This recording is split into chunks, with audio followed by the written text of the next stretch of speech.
Tag-araw ng taong 2002, isang krimen ang naganap sa isang paupahan dito sa atin sa Pilipinas. Ang biktima ay isang Briton na negosyante at ang pagkasawi nito ay makapagpapabago sa buhay ng kanyang pinakamamahal na ina at ang itinuturong may gawa nito ay walang iba kundi ang kanyang asawa na ngayon ay isa ng biyuda na si Evelyn. Sa loob ng 2 taon ay pinilit na inalam ng nagluluksang ina ang dahilan kung bakit kinuha sa kanya ang pinakamamahal na anak. Isinalarawan ng mga kaibigan nito si Steven bilang isang masayahin, mapagbirong kaibigan sa kanila at higit sa lahat si Steven Davis daw ay napakatalino. Para sa kanila ang mga ngiti nito ay ang pinaka-maaalala nila sa kanya. Para naman sa mga mahal nito sa buhay, si Evelyn ay mapagbigay at talaga namang malumanay at mapagmahal. Sa edad na 14 ay pumanaw ang ama nitong si Steven. Ayon sa kanyang kapatid na babae ay tila ba sa kaganapang ito, si Steven ay nagbago. Naging tahimik ito at tila ba mas naging seryoso pa. Ito ay marahil alam na niya na bilang nag-iisang lalaki sa pamilya ay siya na dapat ang mangalaga sa kanila. Ngunit mas gumaan naman ang lahat ng mag-asawang muli ang kanyang ina, habang ang buhay nitong si Steven ay mas nagiging mas maayos pa. Sa kabilang bahagi naman ng mundo ay nagdadalaga na ang kanyang magiging esposa. Si Evelyn ay ipinanganak at nakatira sa Darama sa probinsya ng Samar. Masasabing mahirap ang buhay sa isla. Nang panahon ni Evelyn ay maaabot lamang ang isla sa pamamagitan ng bangka. Walang kuryente doon o kahit man lang tubig na malinis. Isinalarawan si Evelyn ng kanyang magulang bilang isang mabuti at matulunging anak. Napakabait daw nito at hindi man lamang sila binigyan ng sakit ng ulo. Taong bahay si Evelyn ayon sa kanyang ina at sadyang mapagmahal na anak naman para sa kanila. Ayon sa ina nitong si Evelyn na sadyang mapagmahal at matulungin ang kanilang anak. Madaldal ito at masayahin ayon naman sa kanyang tiyahin. Laki man sa hirap ay hindi ito naging hadlang upang ito ay magsumikap. Nang minsan ay tanungin si Evelyn kung ano ang nais nito sa paglaki niya. Ang isinagot nito ay nais niyang magtrabaho sa club upang siya ay mapangasawa ng Amerikano. Nang si Evelyn ay 21 taong gulang ay nagtrabaho ito sa Hong Kong. Nang si Steven ay 21 taong gulang ay nagtrabaho ito sa Hong Kong dahil na rin sa laki ng sahod na alok sa kanya. At ang isa sa naging bago nitong hilig ay ang pagpapalipad. Kaya naman ito ay sumali sa flying club na nakabase naman sa Angeles City dito sa Pilipinas. 2 oras lamang ang layo nito mula sa Hong Kong. Sa kanyang pamamalagi dito sa Pilipinas ay talaga namang kinagiliwan ito ng mga kababaihan na kanya namang nakakasalamuha. Nang umalis si Evelyn sa islang kinalakihan nito ay 13 taong gulang pa lamang siya. Sa pagnanais na maiahon sa kahirapan ng pamilya ay pumunta ito sa Angeles City sa Pampanga. Sa mga kalab doon nagsimula ang pakikipagsapalaran ng noon ay batang-bata pa na si Evelyn. Dito na namulat si Evelyn sa totoong buhay, kasama na ang paggamit ng ipinagbabawal na gamot upang lumakas ang kanyang loob. Ang tanging kalayaan lamang para sa mga dilag na katulad niya na nasadlak sa ganitong klase ng hanap buhay ay makakuha ng isang mayamang lalaki na sa kanila ay seseryoso. At isa na nga si Evelyn sa mga iilan na pinagpala. At nang mag-cruise ang kanilang landas, ay agad namang nahulog ang loob ng binata sa ganda ni Evelyn. Agad na nahulog si David sa halina nitong si Evie. Nang gabing iyon matapos ay ilabas nito si Evelyn sa club, ay binayaran niya ang may-ari ng 33,000 piso upang kahit kailan ay hindi na muli pang magbalik si Evelyn at doon ay magtrabaho. Tila ito naman ay hindi nagustuhan ng kanyang ina, ngunit wala itong magagawa dahil ito ay ang dikta ng puso ng kanyang anak. Nang magsama ang dalawa, si Evelyn ay 17 taong gulang, samantalang si Davis naman ay 27 taong gulang na. Ang dalawa ay madaling nag-isang dibdib. Medyo natagalan naman ang kasal dahil hindi mabasa ni Evelyn ang kanyang sumpa dahil hindi pala ito nakatungtong sa eskwelahan. Nang si Davis at Evelyn ay ay nasa honeymoon kasama ang kanyang mga magulang, ay tila ba marami itong napansin na kakaiba sa kinikilos ng kanyang bagong manugang. Ni hindi nito kayang hawakan ang kamay ng kanyang esposo. Tila ba ito ay kanyang kinahihiya. Ngunit ito ay pinagkibit-balikat ni Davis dahil sa kanyang pagmamahal.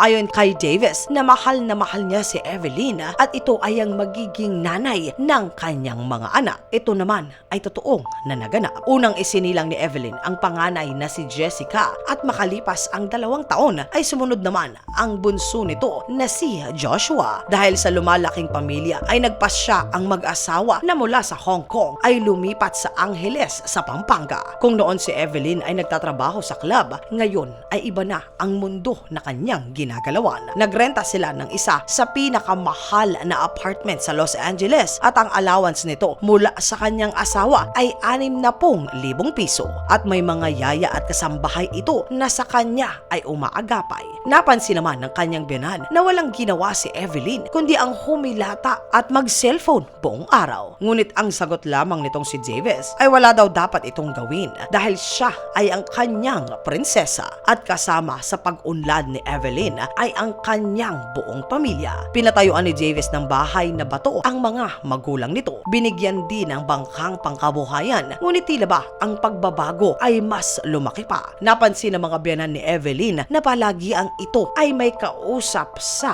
telepono. Tila ba seryoso ang usapan na mauuwi sa maikling paghagik-hik ng kanyang manugang. Tila ba si Evelyn ay kinikilig sa kung anuman o sino man ang kausap nito sa kabilang linya ng telepono. At ito pa nga ay nakukuhanan ng video ng kanyang asawa. Kung gaano ka-sweet si Evelyn sa telepono ay palagian namang galit ito sa kanyang esposo at nagsimula na ngang makita ang usok. Kinompronta ng kapatid nitong si Evelyn ang kanyang kapatid sa mga naririnig. Di nagtagal ay inamin na rin ni Evelyn na siya nga ay may karelasyon na iba. Ito ay si Arnold Duray at isa itong lokal na security guard. Ayon kay Evelyn na hindi rin sila nagkakasundo nitong si Davis. Unti-unti na nagduda na rin itong si Steven sa ginagawa ng kanyang asawa na si Evelyn. Minsan napagpasyahan nito na ihatid ang baon ng anak sa kanyang pribadong eskwelahan na pinapasukan. Ngunit laking gulat nito nang matuklasan na hindi pala doon nag-aaral ang kanyang anak.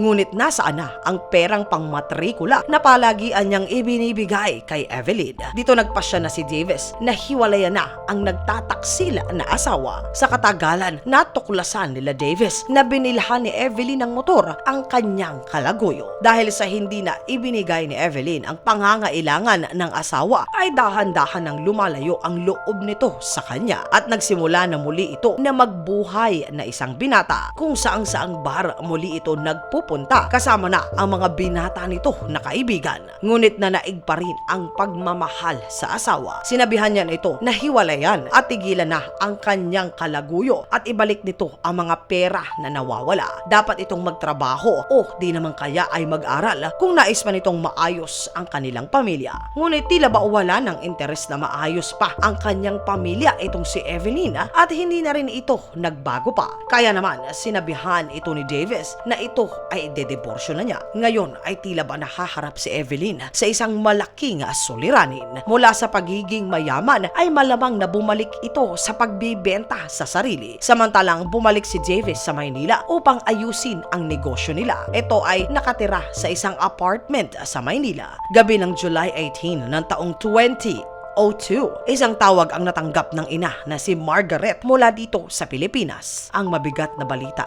ay pumanaw na ang anak nito na si Davis. Ito daw ay pinaslang. Pinasok ang bahay na tinutuluyan nito at pinatamaan ito ng bala habang ito ay natutulog. Ayon sa kasama nito sa bahay na ang kaibigan nito na si Mike, una daw itong pinuntahan sa kanyang silid at narinig niya ang salitang, "Ito ba siya?" At sinagot ng isa pang lalaki na hindi, kaya siya ay kanilang nilubog. bayan, nagpunta ang salarin sa kabilang kwarto at doon narinig nito ang 5 magkakasunod na putok ng armas. Sa pagpunta ng ina dito sa Pilipinas ay napansin nito na iba ang kinikilos ng manugang. Tila ba hindi normal na walang reaksyon ang may bahay nito sa pagpanaw ng kanyang mahal na kabiyak. Dahil sa bagal ng pag-usad ng kaso ay tumulong ang inang si Margaret sa ikalulutas ng kaso at nag-arkila pa ito ng pribadong investigador. Doon natuklasan ng ina na palagiang may 2 lalaki na bumibisita sa bahay ng biyuda na si Evelyn.